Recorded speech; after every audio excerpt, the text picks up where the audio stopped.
los logros de Cristo por medio de su muerte, aquellas cosas que logró Cristo a favor de su pueblo. ¿Recuerdan algunos de esos beneficios, hermanos? Justificación, paz para con Dios, su gracia, incluso tener propósito en el sufrimiento, que el amor de Dios haya sido derramado sobre nuestros corazones, el sello del Espíritu Santo, la reconciliación con Dios el Padre en Cristo. Y durante este tiempo veremos, si el Señor nos lo permite, desde el versículo 12 hasta el versículo 21. Y en ellos el apóstol, inspirado por el Espíritu Santo, hermanos, volverá a tocar y a mencionar la realidad de la culpabilidad total del ser humano, la culpabilidad total y universal de todos los hombres.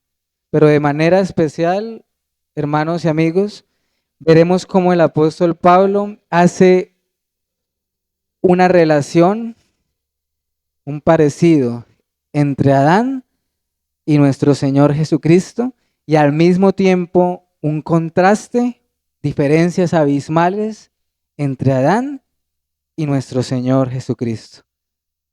De modo que veamos el versículo 12, que quizás es el que más me quiero enfocar.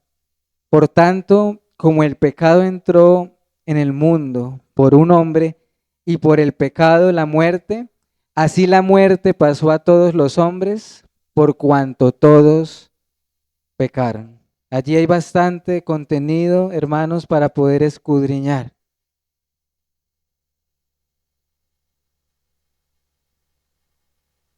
Y nos habla acá de la culpabilidad del hombre. No es la primera vez que Pablo menciona esto. Ya en el capítulo 1, él lo ha mencionado. ¿Recuerden? Todos están bajo pecado. El 3 y el versículo 9. Todos están bajo el juicio de Dios. Capítulo 3, versículo 19. Todos pecaron y están destituidos de la gloria de Dios. Romanos 3, 23. Es decir, la culpabilidad del hombre es universal. Sin embargo, en nuestro pasaje, hermanos, algo muy importante. Pablo en estos versículos que vamos a ver hoy está afirmando la culpabilidad universal, ¿verdad? Pero él quiere rastrear el origen de esa culpa. Pablo quiere ir al origen de la culpa de todos los seres humanos. ¿Cuál es el origen? O más bien, ¿quién es el origen? ¿Quién es, hermanos? Adán, el primer hombre. Empieza diciendo, por tanto. Ese por tanto quiere decir que, por supuesto, lo que él va a decir a continuación está conectado con todo lo que ya hemos visto, lo que él viene diciendo en los versículos anteriores. Es decir, es como si Pablo va llevando argumento tras argumento para dar ciertas conclusiones, como la del versículo 12. Por tanto, como el pecado entró al mundo por un hombre. En primer lugar, analicemos esa frase. El pecado entró al mundo por un hombre. No hay duda, hermanos y amigos, que aquí Pablo tenía en mente Génesis capítulo 3, la caída del hombre. Él está dando por sentado la caída como un hecho histórico que literalmente sucedió. Hermanos, cuidémonos de no pensar o en no tratar de espiritualizar lo que es literal en la Sagrada Escritura. Y el relato de la caída es literal. Tengamos cuidado con eso. Nosotros creemos en una creación de 6 días literales, que el séptimo día Dios descansó. Creemos que aquel fruto prohibido existió, que aquella serpiente existió. ¿Y cómo lo sabemos? Por la caída y por las consecuencias de la caída, que ellas perduran hasta el día de hoy. perduran hasta el día de hoy. No veamos, por favor, el relato bíblico de la creación y la caída como una historia para contar a los niños. No solamente es eso. El relato de Génesis, capítulo 1 y capítulo 3, es tan cierto como que Dios vive, iglesia. Acompáñame a Génesis 3:6. Génesis capítulo 3, versículo 6. Dice, y vio la mujer que el árbol era bueno para comer y que era agradable a los ojos y árbol codiciable para alcanzar la sabiduría. Y tomó de su fruto y comió y dio también a su marido, el cual comió así como ella. Génesis 3:6, iglesia, nos muestra, nos relata y nos describe la caída del primer hombre en pecado, ¿verdad?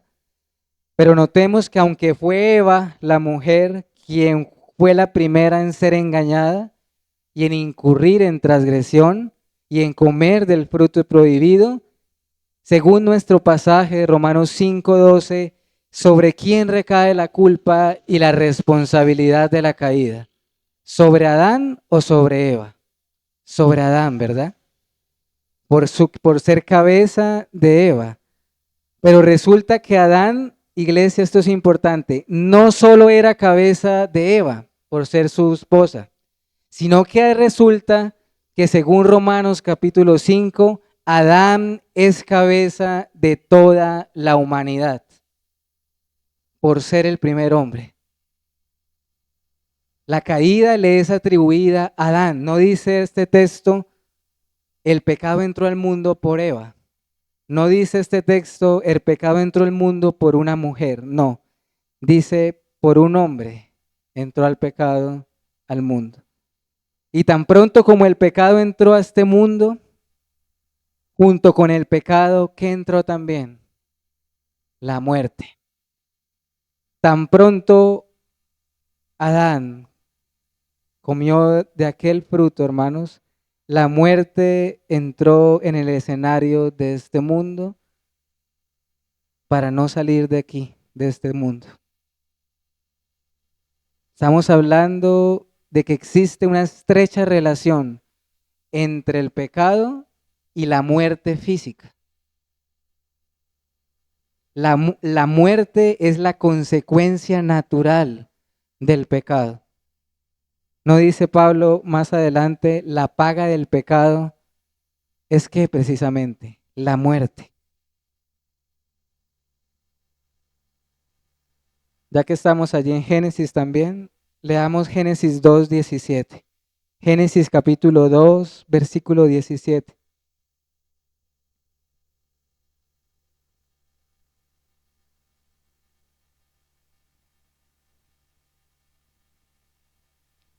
Mas del árbol de la ciencia del bien y del mal no comerás, porque el día que de él comieres, ¿qué va a pasar? Ciertamente morirás. De todo árbol del huerto del Edén podían comer, alimentarse, pero ellos se fijaron en el único que no podían fijarse, deseando sabiduría, la codiciaron. Escucharon aquella voz que les decía, el día que de él coman, serán como Dios. Y así se cumplió lo dicho por el Señor. El día que comieres, ciertamente morirás. Ese día, iglesia, entró la muerte al mundo. Ese día. Y no quería decir que Adán iba a morir de facto en el acto, cuando comió. No, sabemos por la escritura que vivió Adán 930 años, si no estoy mal, y murió. ¿Qué quería decir ciertamente morirás? Bueno, que Adán experimentaría la muerte, por supuesto que sí. Pero no solo Adán, ¿verdad? Sino toda su descendencia. ¿Quieres saber por qué nosotros como seres humanos nos enfermamos y morimos? Por la caída de Adán.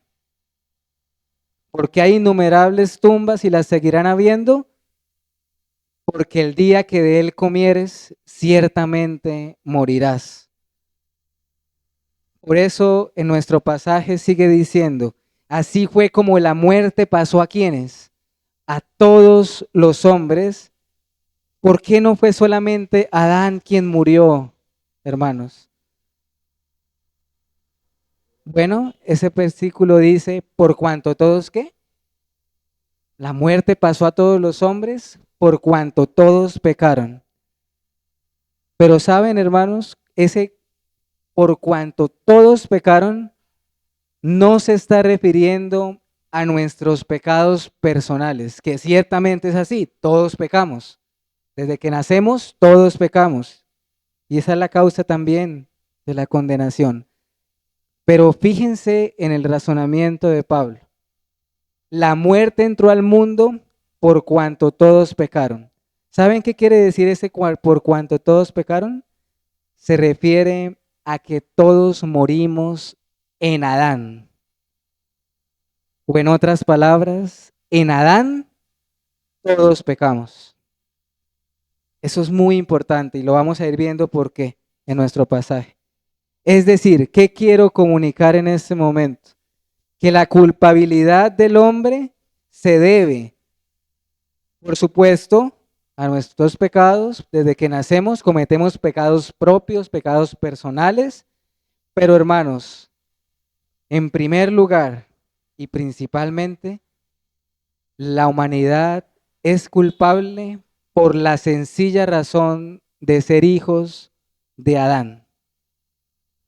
En otras palabras, con Adán no solo cayó Adán, sino que junto con él cayó toda su descendencia.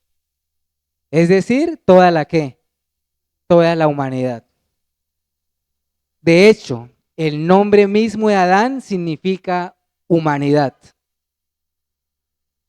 Por eso es que todos los hombres, desde su vientre, desde que nacen y de que están en el vientre materno, incluso antes de nacer, ya son culpables. En Adán todos somos culpables, es lo que dice Pablo. Es lo mismo que creía el rey David. He aquí en maldad he sido formado y en pecado me concibió mi madre. Salmo 51, 5. Eso es muy importante tenerlo presente y por convicción. El hombre que está sin Cristo es culpable. Es culpable por sus pecados personales, porque desde que nace su corazón está inclinado al mal. Pero antes de eso, hermanos, está la culpa en Adán. En Adán. Versículo 13 y 14. El pecado y la culpa antes de la ley.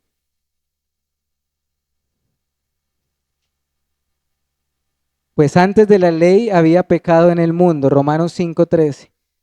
Pero donde no hay ley no se inculpa de pecado. No obstante, reinó la muerte desde Adán hasta Moisés, aun en los que no pecaron a la manera de la transgresión de Adán, el cual es figura del que había de venir. Acá también hay algo muy importante, hermanos. Hay quienes piensan, o se ha pensado erróneamente, que el pecado vino a causa de la ley o después de la ley. Cuando aquí dice en versículo 13, pues antes de la ley, ¿a cuál ley se está refiriendo? A la ley de Moisés, a los 10 mandamientos, hermanos.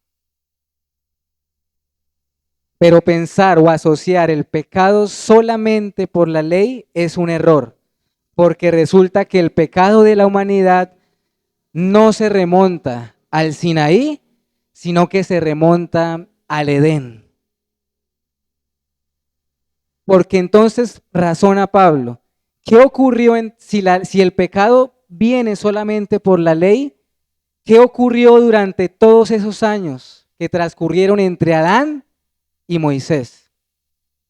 Pregunta Pablo, ¿qué pasó en todas esas cientos de generaciones entre Adán y Moisés? ¿No había pecado? Por supuesto que había, aunque no había llegado la ley, no había sido dada la ley de Moisés, sin embargo el texto dice, desde Adán hasta Moisés reinó la muerte en el mundo. ¿Por qué reinó? Por la presencia del pecado, por la culpabilidad del hombre. Ya había transgresión, ya había condenación, ya había muerte, aunque no hubiese ley, aunque no hubiese ley. Más adelante en el versículo 20 veremos el propósito de la ley de Dios. Hermanos, tremendo, durante todo este tiempo donde no había ley revelada, reinó la muerte. Y después de ella, por supuesto que también.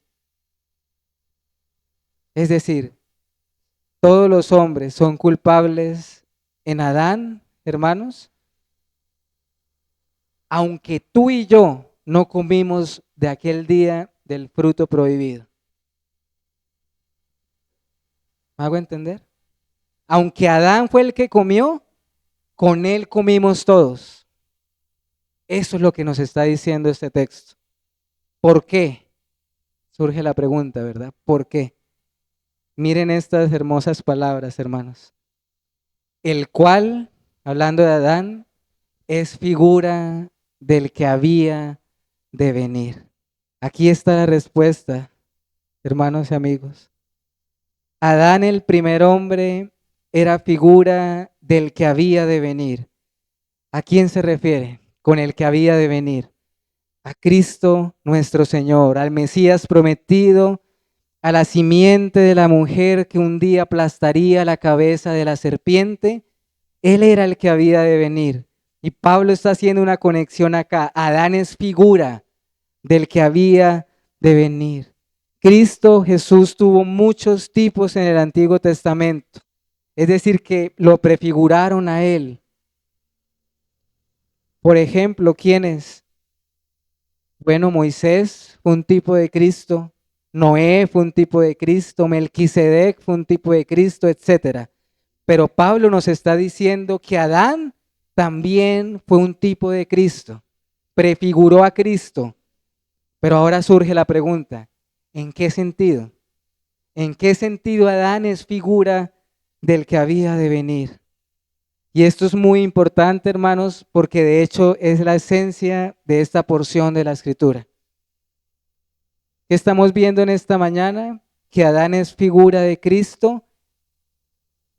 ¿En qué sentido, hermanos? En que ambos son cabezas. Ambos son cabezas. Ambos son representantes. Adán es cabeza de toda la humanidad y representa a todos los hombres. Jesucristo es cabeza de la nueva humanidad, la humanidad redimida, su iglesia, su pueblo. Ambos son representantes. Allí está esa conexión que hace Pablo. Él es figura del que había de venir. Iglesia, Dios trata al ser humano en términos de pactos. Todos los hombres que están sin Cristo están bajo el pacto de obras. Ese pacto que dice, haz esto y vivirás. Si no lo hicieres, morirás. Pero quienes creen en Cristo Jesús entran a lo que la Biblia llama el nuevo pacto en su sangre, que dice lo contrario al pacto de obras. El nuevo pacto dice, cree en Cristo y vivirás. ¿Qué quiero decir? Que o los hombres están bajo el pacto de obras o están bajo el nuevo pacto. Y de la misma manera solo existen dos cabezas representativas, las cuales son Adán y Cristo Jesús. Adán representa a la humanidad caída. Cristo representa a la humanidad redimida. Esto, hermanos y amigos, es lo que en términos teológicos se le llama el federalismo o la teología federal. ¿Qué es esto? Sencillamente que Adán es la cabeza federal de toda la humanidad, su representante. Y Cristo es la cabeza federal de la nueva humanidad, de su pueblo, su representante. ¿De dónde se origina ese término federalismo? De los gobiernos federales. O para traerlo más a un contexto cercano, hermanos, un presidente o un embajador, por ejemplo, ¿a quién representa? A todo el país, ¿cierto? A todos los ciudadanos. Te guste o no, te representa. Y lo aceptemos o no, sus actos van a favorecer o a desfavorecer a todos aquellos a quienes representa.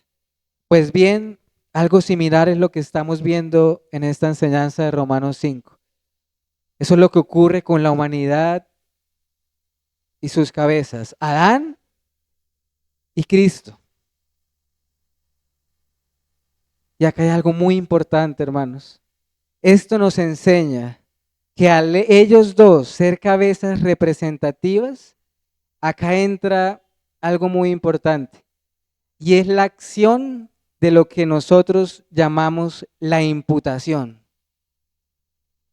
¿Qué es esto? El pecado de Adán le es imputado o le es tenido en cuenta a todos sus descendientes, a toda la humanidad, como si nosotros mismos lo hubiéramos, ¿qué? Por eso ahorita decíamos, caímos en Adán, como si nosotros mismos lo hubiéramos hecho. Y de la misma manera sucede lo contrario. La justicia de Cristo Jesús le es imputada o tenida en cuenta a favor de su pueblo.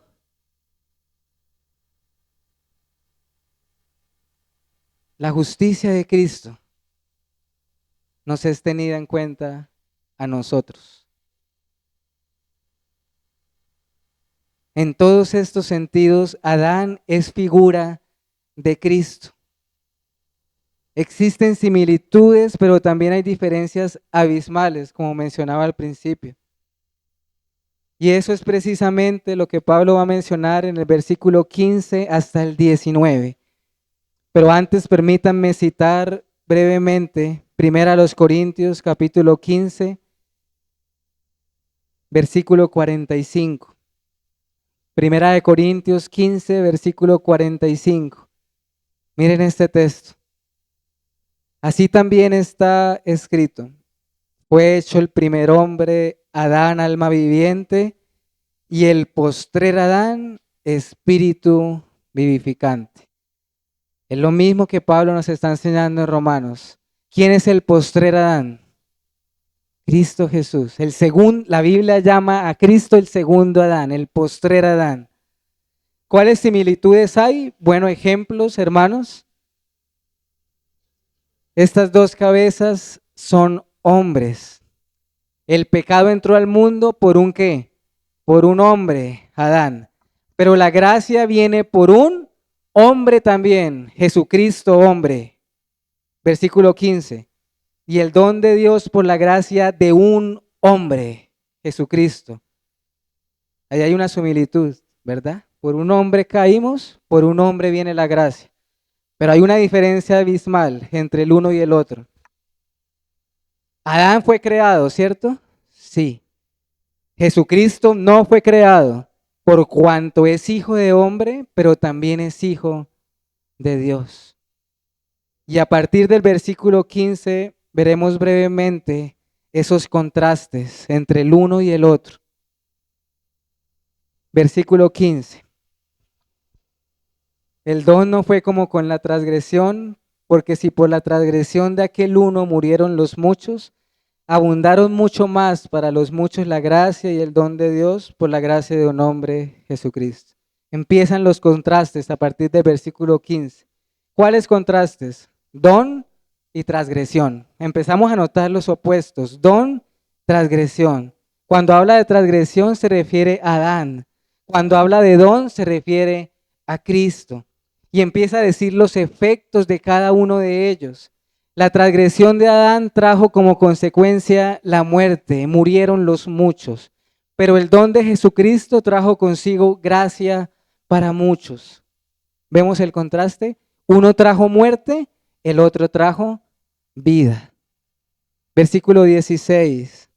Acá Pablo sigue haciendo notar el contraste entre estas dos cabezas, las diferencias del uno y el otro. Y resalta por sobre todas las cosas al postrer Adán por sobre el primero. Si notan que dice, con el don, o sea, hablando de Cristo, no sucede lo mismo que como aquel uno que pecó. Y el contraste del verso 16 es maravilloso, leámoslo. Con el don no sucede como en el caso de aquel uno que pecó, porque ciertamente el juicio viene a causa de un solo pecado para condenación, pero el don vino a causa de muchas transgresiones para justificación. Miremos acá el contraste del verso 16. El pecado de Adán trajo consigo juicio, trajo consigo condenación, muerte, todas las terribles consecuencias de la caída que tú y yo experimentamos cada día. Esa es la razón por la cual el mundo está bajo maldición, bajo muerte, bajo enfermedad, etc. Y todo eso se debió, ¿saben a qué, hermanos? ¿Saben a qué se debió? A un solo pecado. ¿Lo notan en el verso 16? El juicio vino a causa de un solo pecado. ¿Por qué resalto esto, hermanos? Para ver las consecuencias del pecado. Un solo de pecado, una sola desobediencia bastó para que entrara a este mundo la muerte y todas sus consecuencias. Un solo pecado bastó. Pero Cristo no vino por un solo pecado, vino por multitud de transgresiones. Esto es impresionante, hermanos. Eso nos muestra para que tengamos una idea pequeña de la magnitud de los sufrimientos del Señor Jesucristo. Si un solo pecado causó tanta miseria, ¿cuánto habrá sido el peso que tuvo que soportar el Hijo de Dios al morir no por un pecado, sino por multitud de transgresiones? Versículo 17. Este contraste tiene que ver con lo que predomina. Pues si por la transgresión de uno solo reinó la muerte, mucho más reinarán en vida por uno solo, Jesucristo, los que reciben la abundancia de la gracia y el don de la justicia. Acá tiene que ver, el contraste está en lo que predomina entre el uno y el otro. La acción de Adán como cabeza representativa produjo muerte y por eso reinó la muerte. Por eso él antes mencionó, de Adán hasta Moisés reinó la muerte. Pero con Cristo reina ¿qué? La vida, dice el pasaje. No reina la muerte, sino reina la vida. Aquellos que están representados por Cristo reciben abundante ¿qué? Gracia. Ahí empieza él a utilizar esas dos palabras, abundante gracia. Y gloria a Dios, dice, y el don de la justicia. Reciben la abundancia de la gracia y el don de la justicia. Allí tendríamos suficientes motivos para adorar al Señor. Versículo 18, nuevamente otro contraste. Adán es la transgresión y Cristo es la justicia. Así que como por la transgresión de uno vino la condenación a todos los hombres, de la misma manera por la justicia de uno vino a todos los hombres la justificación de vida. La transgresión de uno, Adán, trajo la condenación de todos. Y la justicia de otro trajo la justificación de vida a todos. Acá surge la pregunta. Pablo está hablando aquí en este versículo cuando dice la justificación de vida para todos de una expiación universal. De ninguna manera. De ser así, el mismo apóstol se estaría contradiciendo en innumerables textos que habla de una expiación particular. ¿Qué es esto de expiación particular? Quienes afirman que Cristo murió solamente por aquellos que el Padre le dio desde la eternidad. ¿Qué es expiación universal? Aquellos que afirman que Cristo murió por todos y cada uno de los seres humanos. Ahí hay una gran diferencia. Pero si Cristo hubiese muerto por toda la humanidad, por todos y cada uno de los hombres, sencillamente ninguno se perdería, hermanos. No habría condenación. La Biblia no hablaría de un lugar de tormento. Entonces, ¿a qué se refiere acá el apóstol cuando habla de justificación de vida para todos? Bueno, acá vemos una diferencia. La caída de Adán causó la condenación de todos, pero la obediencia de Cristo no causó la justicia de todos, causó la justicia o llevó a la justicia de su pueblo. Acá hay una diferencia. Pero cuando Pablo habla aquí de una justicia y lo nombra en el sentido de todos los hombres, hermanos, hace referencia no a que los beneficios de Cristo se apliquen a toda la humanidad, sino a que esa justicia de Cristo es ofrecida a todos los hombres sin excepción alguna. ¿Por medio de qué? De la predicación del Evangelio.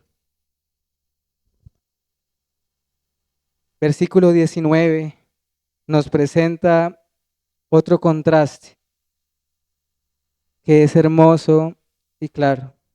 Porque así como por la desobediencia de un hombre los muchos fueron constituidos pecadores, así también por la obediencia de uno los muchos serán constituidos justos. Acá hay otro contraste, hermanos. Por un lado tenemos la desobediencia de un hombre. ¿Quién? Adán. Y por otro tenemos lo contrario. ¿Qué es lo contrario a desobediencia? Obediencia. La obediencia de un hombre, Jesucristo. Cristo hizo lo contrario a Adán, obedecer. La desobediencia de Adán, y miren lo que dice ese versículo, hizo que todos o que muchos fueran ¿qué? Constituidos pecadores. Fíjense en esa palabra, constituidos. ¿Saben qué quiere decir constituidos? Es un término legal. Es una declaración de culpabilidad. Cuando Adán cayó, todos los hombres fueron constituidos o declarados culpables. Y la obediencia de Cristo en la cruz y una vida sin pecado hizo también que muchos fueran ¿qué? Constituidos de la misma manera, declarados ¿qué? Justos en Cristo. Quiero finalizar con los últimos dos versículos, especialmente el versículo 20. Pero la ley se introdujo para que el pecado abundase. Mas cuando el pecado abundó, sobreabundó la gracia. Pablo aquí en el versículo 20 retoma el asunto de la ley. ¿Recuerdan que lo habíamos mencionado en el versículo 13? Porque él nos está enseñando. La ley, ya lo ha enseñado, la ley no nos puede justificar, ¿verdad? Nadie será justificado por las obras de la ley. La ley tampoco en sí mismo es lo que nos hace culpables, ya lo mencionó acá, de Adán hasta Moisés reinó la muerte. Entonces, ¿qué función tiene la ley de Dios? Pues hermanos, atención a esto. La ley moral de Dios, sus mandamientos, hace que el pecado abunde. ¿Cómo así, Pablo? ¿Cómo así que la ley hace que el pecado abunde? ¿En qué sentido? La ley de Dios, pensemos en la ley de Dios, en sus mandamientos. Ellos nos muestran la grandeza de Dios, nos muestran la excelencia de Dios, sus perfecciones y sobre todo la santidad de Dios. La ley de Dios pone de manifiesto la santidad de Dios. Y nosotros, desde luego, somos ¿qué? Lo contrario, a causa de la caída. Entonces, ¿qué hace la ley, hermanos? La ley viene a ser un espejo que nos revela, que nos muestra esas dos realidades, quién es Dios y quiénes somos nosotros. Nos muestra nuestra maldad, nuestra incapacidad, etcétera.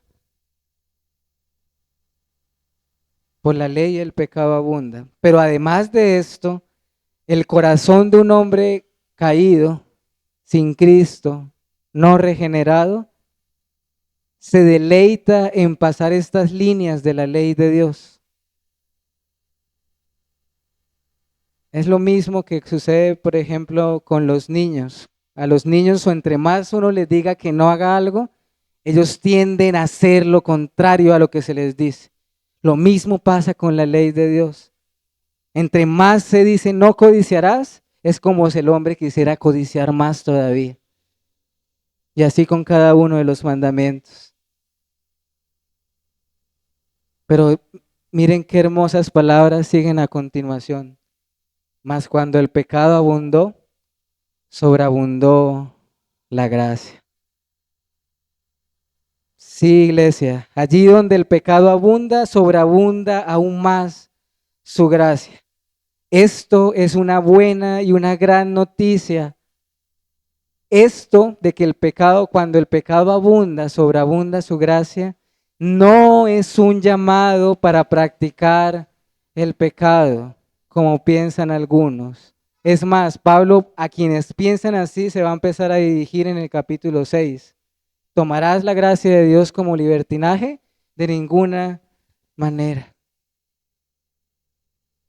Es una buena noticia que donde el pecado abunda, sobreabunda la gracia. ¿Por qué, hermanos?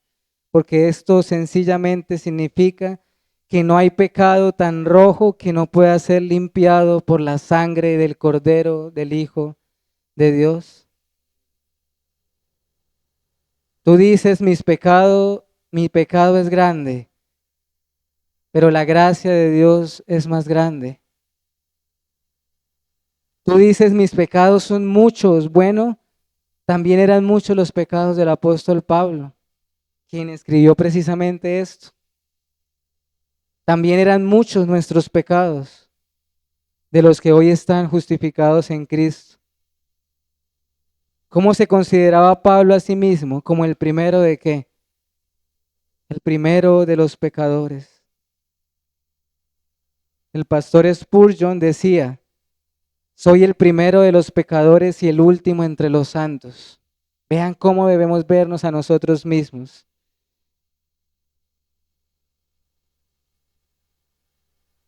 Un gran pecador y Cristo un gran salvador, decía Newton.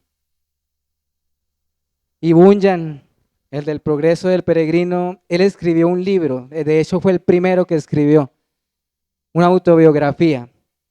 Y les invito a que la puedan, incluso está en audiolibro también para poderla escuchar. Ese libro se titula Gracia abundante para el mayor de los pecadores. Esa es la vida de todos nosotros, los que estamos en Cristo. Gracia abundante, porque donde abundó el pecado, sobreabundó su gracia. Por la gracia de nuestro Señor Jesucristo reinó la vida, dice el versículo 21, la vida eterna que viene por la justicia de nuestro Salvador. Quiero finalizar con 3 aplicaciones prácticas. Y la primera es muy importante. Hemos visto en esta mañana que la humanidad es culpable por el pecado de Adán, ¿verdad? Pero yo me quiero dirigir a ti y decirte lo siguiente. Si a ti esto te parece injusto, te resulta injusto, es decir, si piensas o pensamos que es injusto que Dios nos culpe por algo que no hicimos, si piensas yo no quiero que nadie sea mi cabeza, yo no quiero que nadie me represente, yo me quiero representar a sí mismo, te digo que tal cosa no es posible. porque Dios es quien pone las reglas y Él ha decretado que todos estén o bajo Adán o bajo Cristo. Y si tú rechazas la imputación de la culpabilidad de Adán, si tú dices no es justo que Dios me culpe por Adán, entonces tristemente tendrás también que rechazar la imputación de Cristo para salvación. Si tú rechazas lo uno, también tendrás que rechazar lo otro, porque las dos se mantienen o se caen juntas. Por supuesto, las dos se sostienen juntas. ¿Me hago entender, hermanos? No podemos decir, me parece injusto ser culpable en Adán por algo que yo no hice. ¿Sabes por qué? Porque exactamente lo mismo, pero la inversa, es como Dios te puede salvar y nos puede salvar. Es exactamente lo mismo, pero la inversa. De modo que glorifiquemos a Dios, a Cristo nuestro Señor, por su gracia abundante, como leíamos ahorita. Cuando el pecado abundó, sobreabundó su gracia. Hermanos, la gracia de Dios es abundante. Piensa en esa palabra, abundante es abundante, no es pequeña, no es tacaña, no es limitada. Hay abundante gracia para el peor de los libertinos y hay abundante gracia para el moralista religioso que cree que no necesita a Cristo. La gracia de Dios es abundante porque nos libra